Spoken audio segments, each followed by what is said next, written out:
All right. Hello, everyone. This is our second collaborate session that we have. So this is our midterm session. So we've made it through, well, we're almost done with week 4. So we're at the halfway point of this course.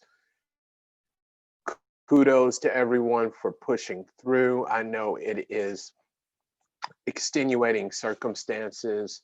We're in the middle of a pandemic, so we've got a lot of things going on. So I really appreciate everyone's diligence and hard work and really just stick-to-itiveness. So pushing through all of these challenges and also for communicating. So I really appreciate the communication.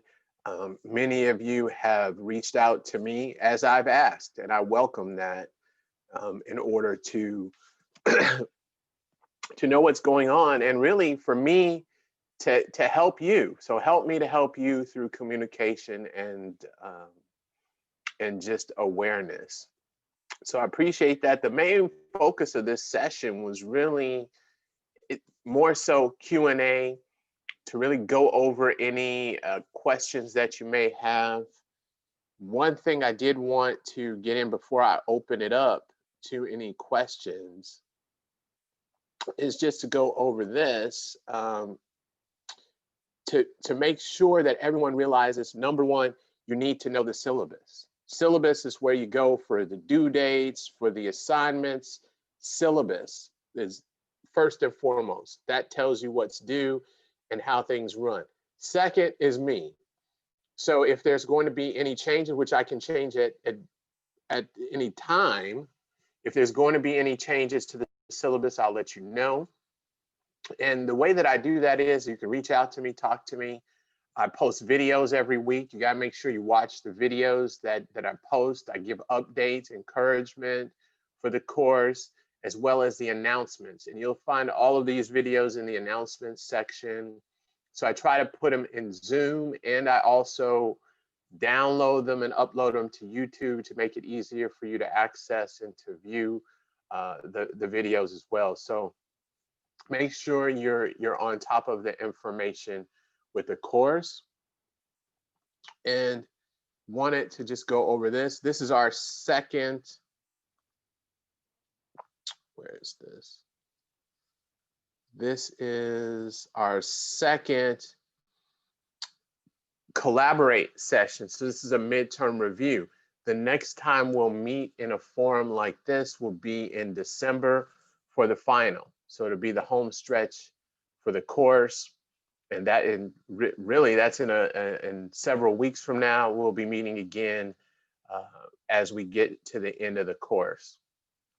So all of the exams and the quizzes are online. They're in the McGraw-Hill Connect. Again, if you have any issues with Connect, the first line is McGraw-Hill Connect. I cannot service a McGraw-Hill product or your account with McGraw-Hill. They will not let me. I can't call McGraw-Hill on your behalf and ask them to do things on your account. So you would have to reach out to McGraw-Hill. Now, if you've had the trial period, and all I can suggest is ask them for an extra week or for extra time. I can't control if they give that or not. However, key thing is the bulk of the assignments in the course, if you go down again and you look in the syllabus, you make sure you check the syllabus, majority of the assignments in the course are in Connect. The Connect quizzes, the Learn Smart, and the final exam, those are all in Connect. So you want to make sure that you have access to it. I've been posting every Monday, I've been posting the from the web exercises, posting that there so you can have that and be able to get that done as well, but that's also in Connect. So that's critical.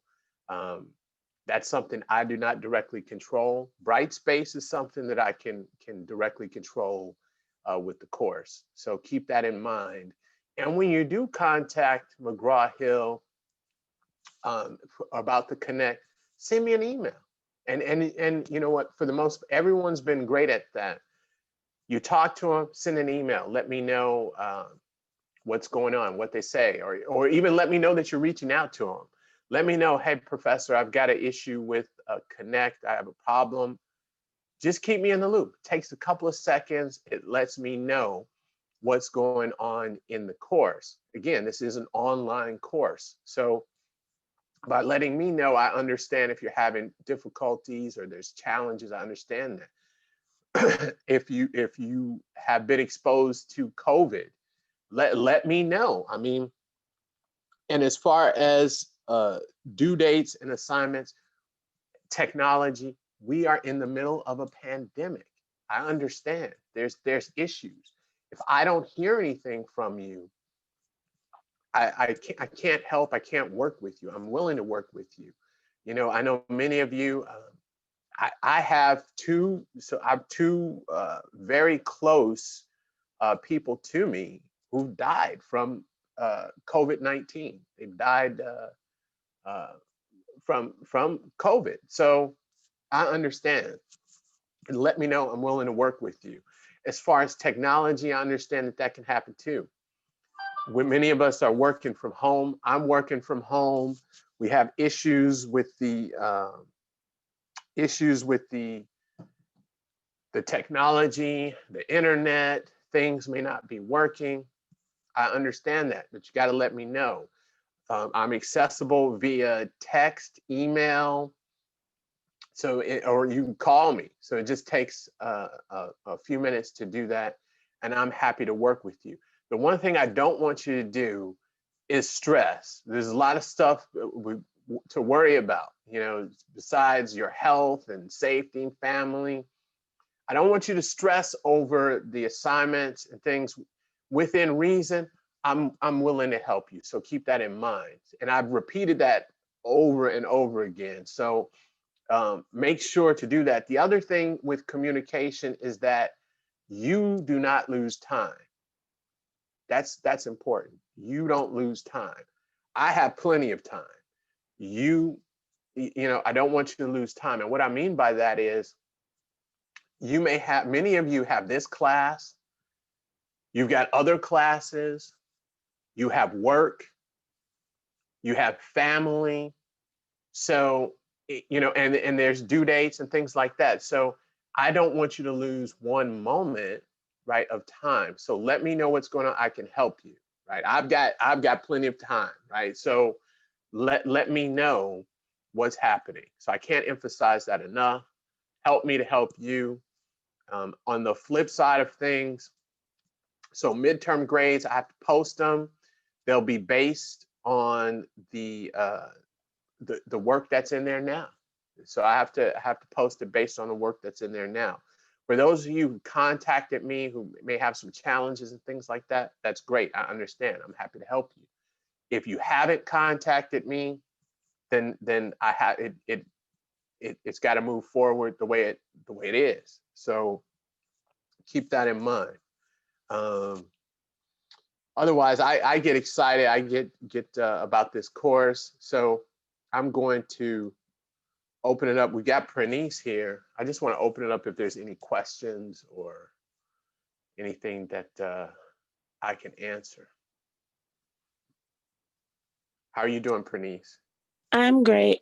So far, I don't have any questions. I just want to say thank you for anytime I emailed you. You were very quick with the responses, and thank you very much.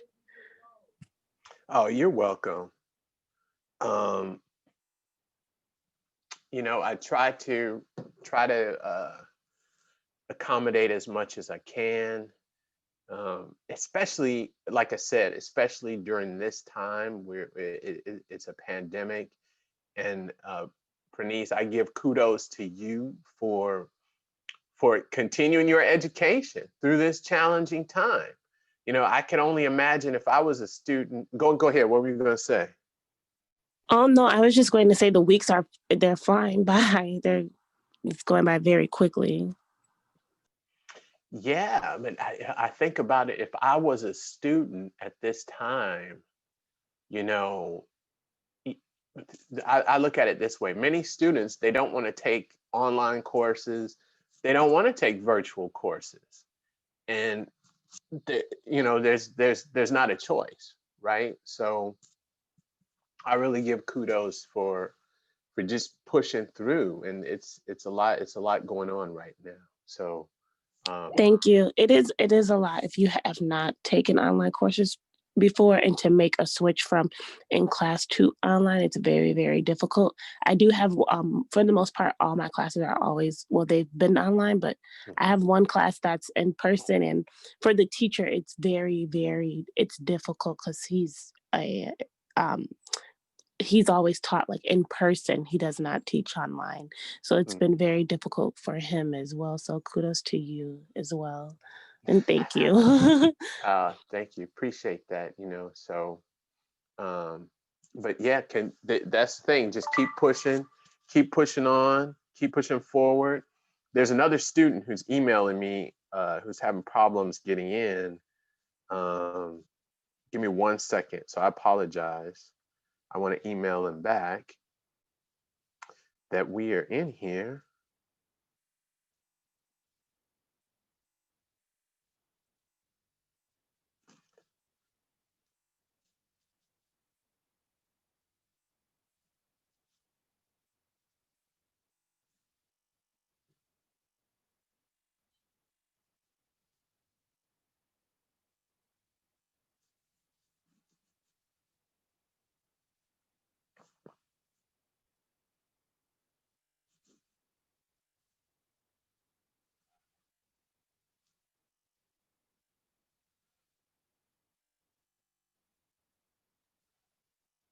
All right.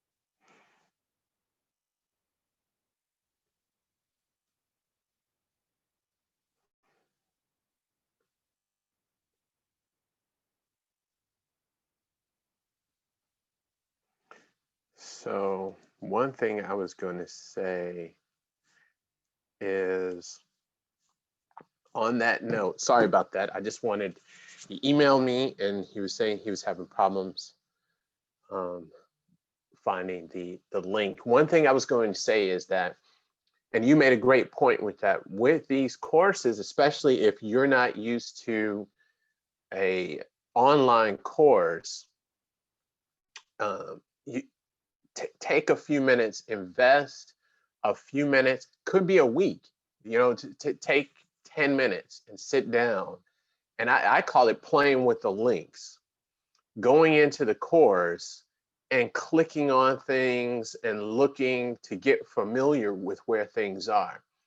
I emphasize that because from what I found out when we first started the course, many of the students who thought this was what they call a virtual or remote course where we'd have a lecture. It's not. So it's completely online. There's no lecture. We're only required to meet. Well, I'm required to have these sessions um, 3 times during the semester. And outside of that, we're not meeting as such.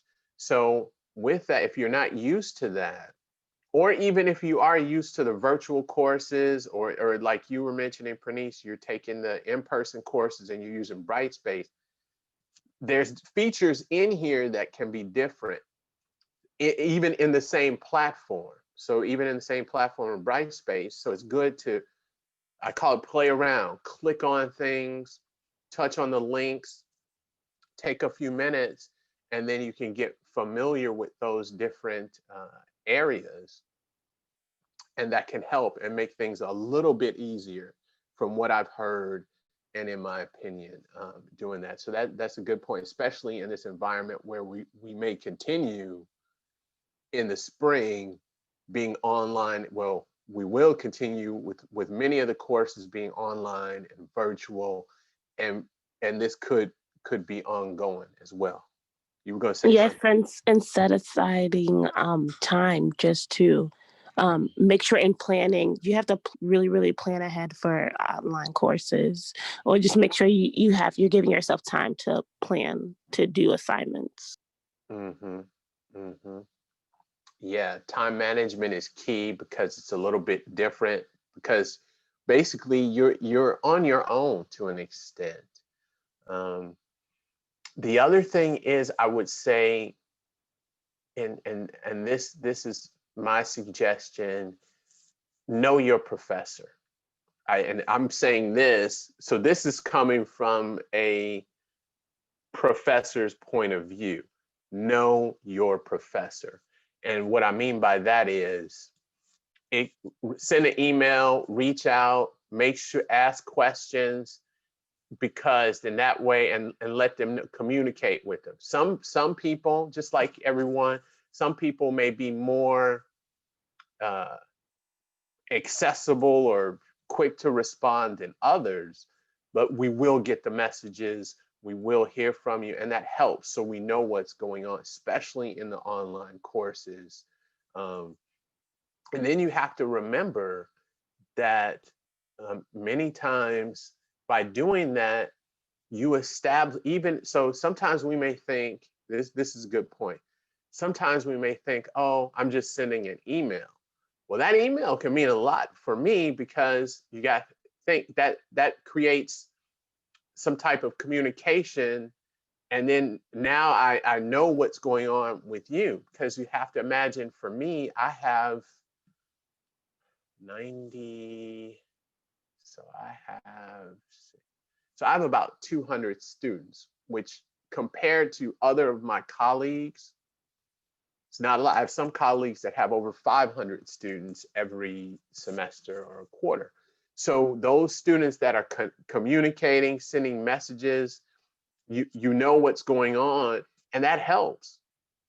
It helps, number one, because, okay, someone is asking a question about something, 9 times out of 10, maybe some other people have that same question. So then that raises a flag. Two, you know what's going on with that person. You know what's going on with that person. So I think it's important to get to know your professors. And I know in the like you were mentioning, in the in-person, so when you're in class, I love that because you get to know everybody. You start to know everyone's name, and you talk to people before class, and you can talk after class. So you build that rapport. It's a little bit different online. So you have the email, you may have text messages or phone calls, but I think it's good at least to reach out, communicate once or twice, so you can make some type of connection in that way. Same way you would if you were in a classroom. So I think that's important. And important, the professor knows who you are, you knows exactly who you are. So I think that's good, because I love to get to know the students. Um, I really love to get to know the students. I get to know many students through their work, and for the most part, I'm lucky. I have a lot of great students, do a lot of great work, but getting to know them in another way, and another reason why I say that's important. See, because you might say, why I need to get to know my professor. Well, eventually, you're going to school, you want to get a job, and eventually, you may want to go to other schools, right? Apply to other programs. And I guarantee they're going to ask you for either a letter of recommendation or a letter of reference, right? The letter of recommendation or letter of reference. So the key is the more of these, and usually when you're going into school programs, so let's say you're applying a master's program, even undergrad, you're transferring, doctoral, they're going to ask for references from your, or recommendations from your former professors. So Yes, they do. yeah, so you got it, Pranee. They do. So, and to make it easier, by making yourself known and having that knowing your professor, you're helping your future self. you're helping yourself ahead because now, oh, okay, yeah, I remember. I'm going to use you as I remember Pranice. Yes, okay, sure. You need a recommendation. I'm happy to help because you need those for your application. So think about those relationships, and then think about professors. The other thing is, if you want to go to school for, if you want to get into business school, what better to have recommendations from your business professors? So if you know that that's what you want to do moving forward, then establish those relationships in that way.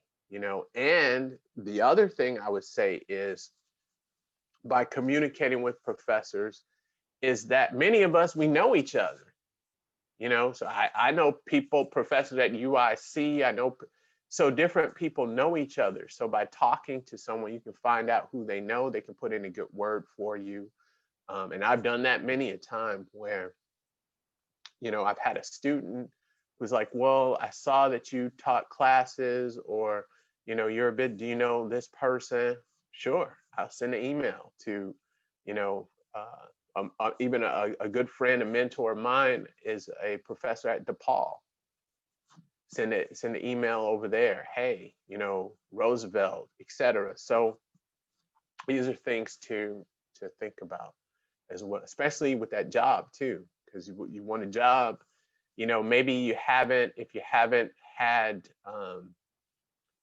career job experience, and then you want your, professor, think about your professor can write that letter of recommendation for you. So it could be very helpful. So keep those things in mind. Go ahead, Pernice.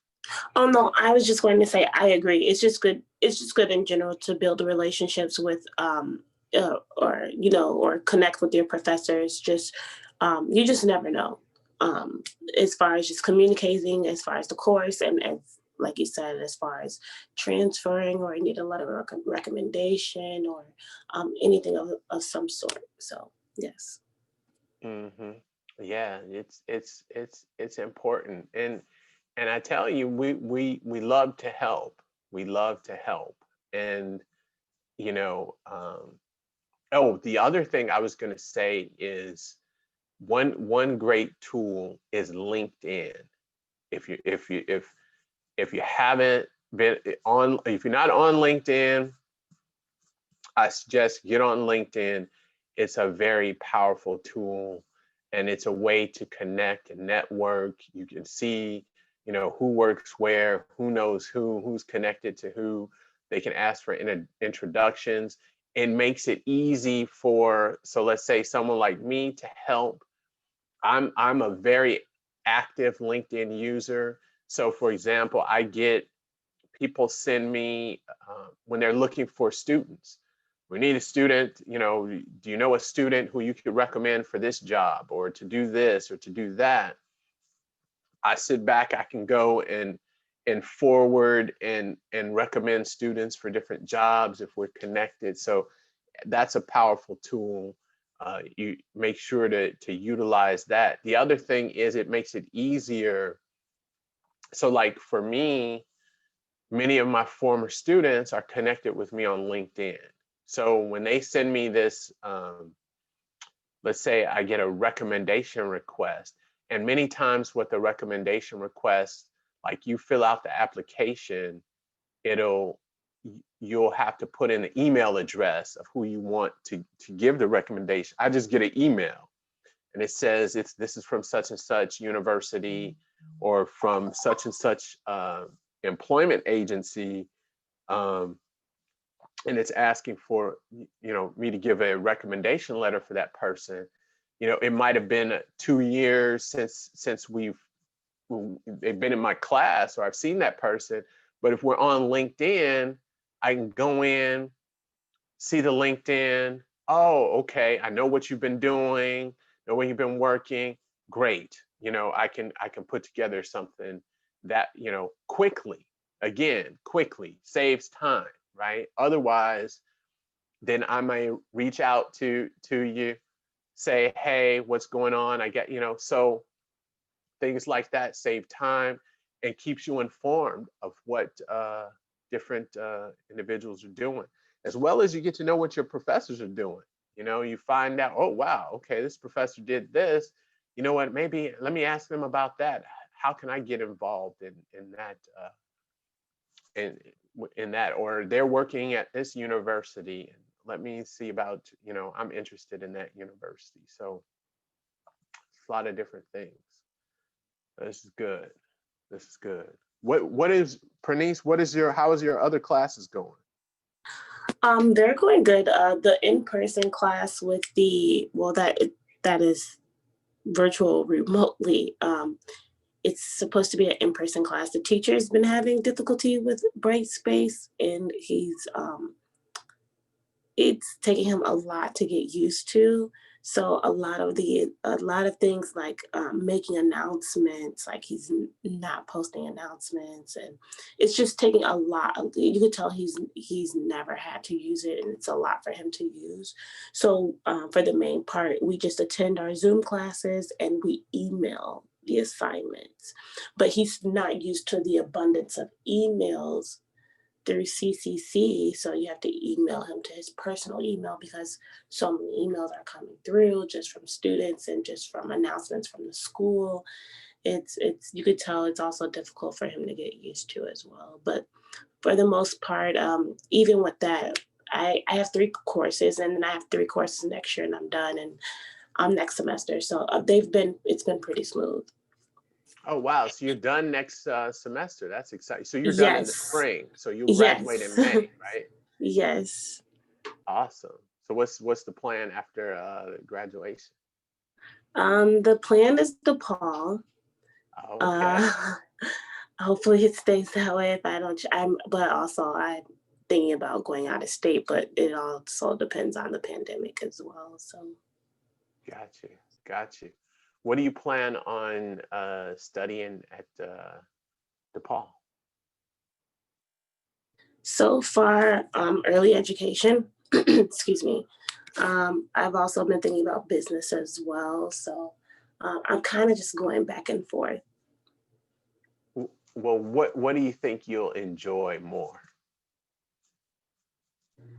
Honestly, I have a lot of patience for children, so Uh, I'm thinking early education, but I've been leaning more towards that for the most lately. That's good. That's good. You know, so you'd work in a school, so you'd be a teacher. Is that how it with early education? Actually, I work for a law firm right now, so I do legal assistant work. So you would think I would probably stay within the business of like law, but I'm not sure.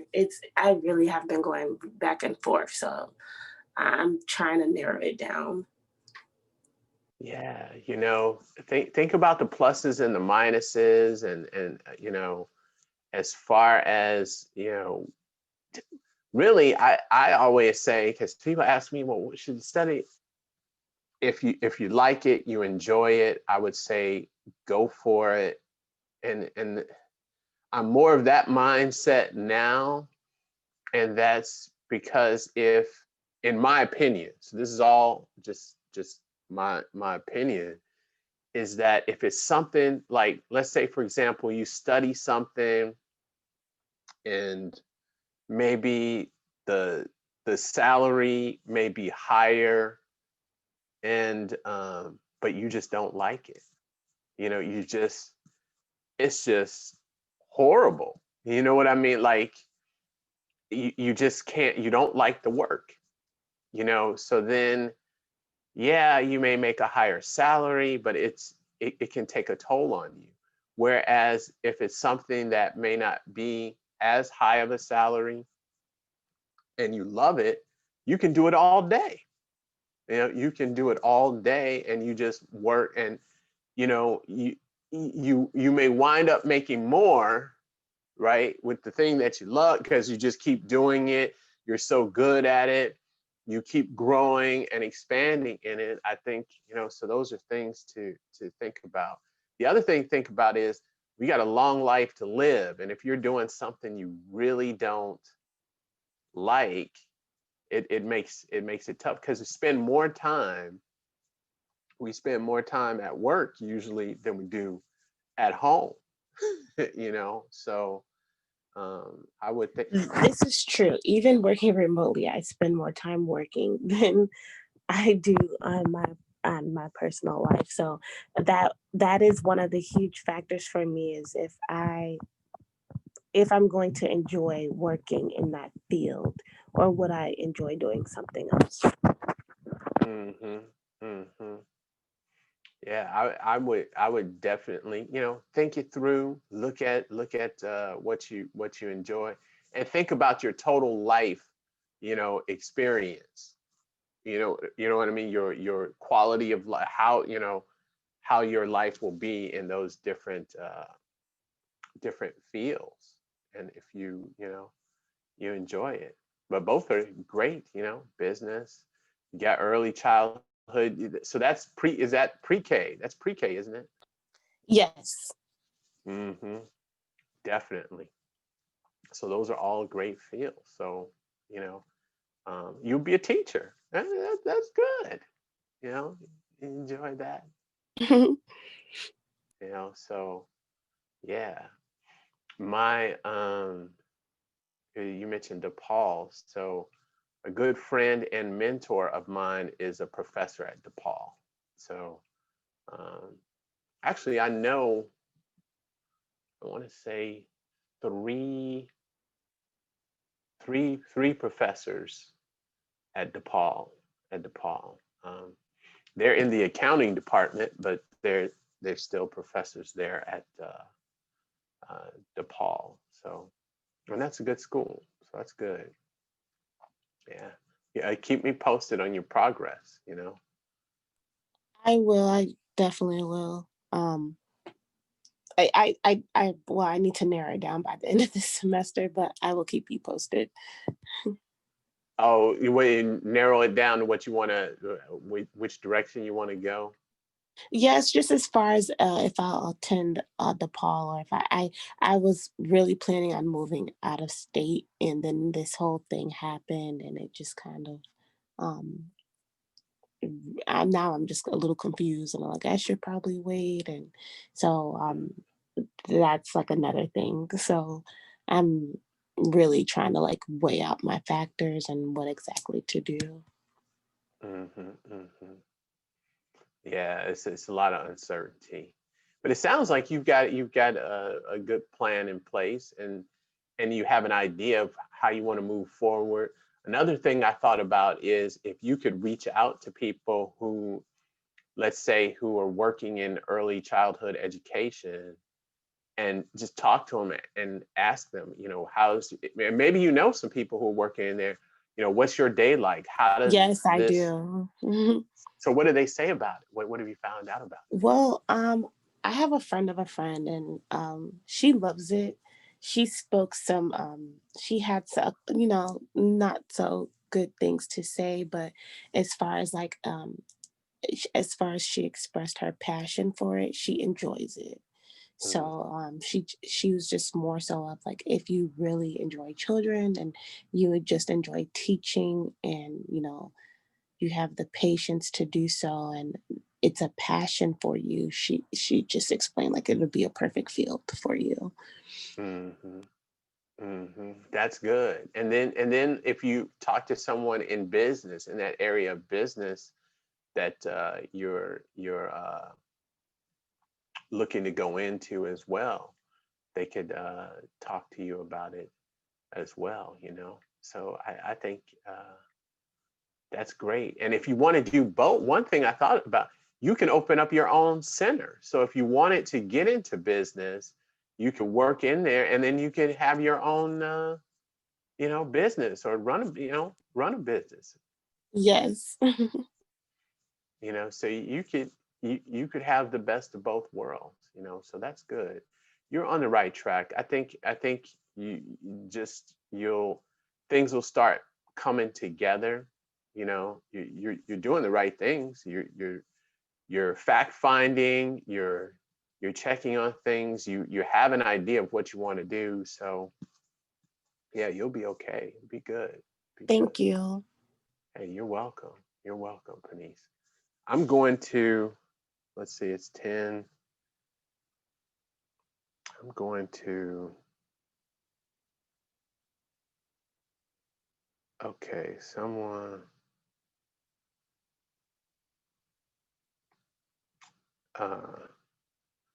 hold on.